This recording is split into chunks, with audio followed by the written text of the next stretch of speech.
Selamat sahabat anak-anak. Berita misi sahabat ke-13 triwulan 1 tahun 2022 yang berjudul Anak Yatim Piatu Ajaib yang diceritakan oleh Basti dari Timur Leste. Kisah Basti ini datang dari pegunungan tinggi Timur Leste. Basti anak laki-laki muda yang pemalu, senang tinggal bersama ayah dan ibu di pegunungan megah yang diselimuti hutan belantara yang lebat hijau. Dari rumah desanya ia bisa melihat puncak gunung Tatamailau yang setinggi 10.000 kaki atau 3.048 meter. Merupakan gunung tertinggi di negara itu. Tetapi Basti yang berusia 11 tahun tidak memikirkan tentang gunung Tatamailau. Dia tidak memikirkan pegunungan yang tertutup hutan lebat dan hijau. Dia tidak memikirkan rumah desanya. Dia sedang memikirkan ayah dan ibu dan dia merasa sedih. Orang tuanya meninggal mendadak dan sekarang dia harus pindah dari pegunungan untuk tinggal bersama bibi dan pamannya di kota besar Dili.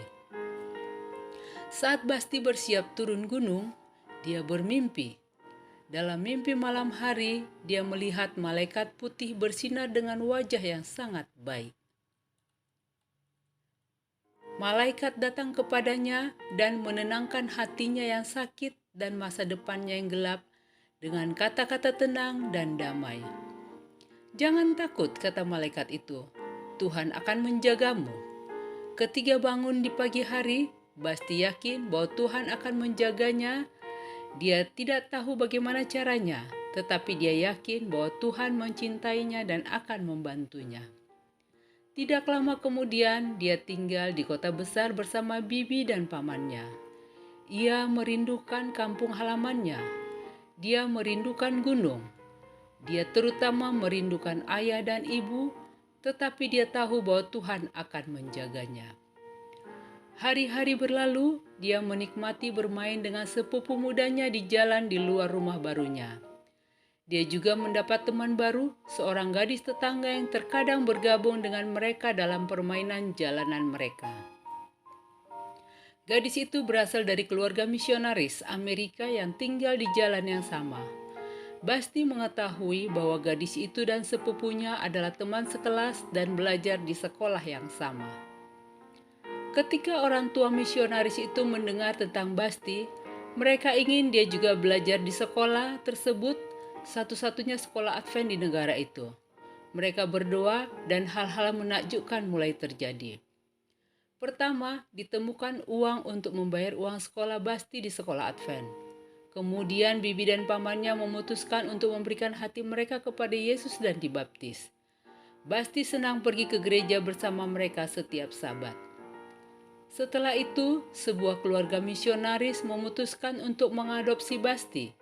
Bibi dan paman mencintainya, tetapi mereka tidak punya banyak uang untuk merawat Basti dan anak-anak mereka sendiri.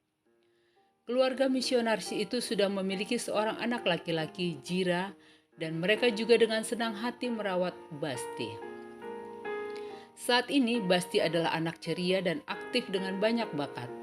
Dia tidak pernah melupakan mimpinya bersama malaikat. Tuhan berjanji untuk menjaganya dan dia telah melakukannya. Tanpa bantuan gereja dan sekolah Masyarakat Advent hari ke-7 di Timur Leste, kisah Basti bisa saja memiliki akhir yang jauh berbeda. 6 tahun yang lalu, bagian dari persembahan Sabat ke-13 membantu membuka sekolah Advent di Dili. Saat ini, persembahan Sabat ke-13 akan membantu membangun asrama sehingga anak-anak dari desa-desa di pegunungan Basti dan di tempat lain dapat tinggal dan belajar di sekolah. Terima kasih telah memberikan persembahan yang murah hati sehingga proyek ini dan proyek penting lainnya di Divisi Asia Pasifik Selatan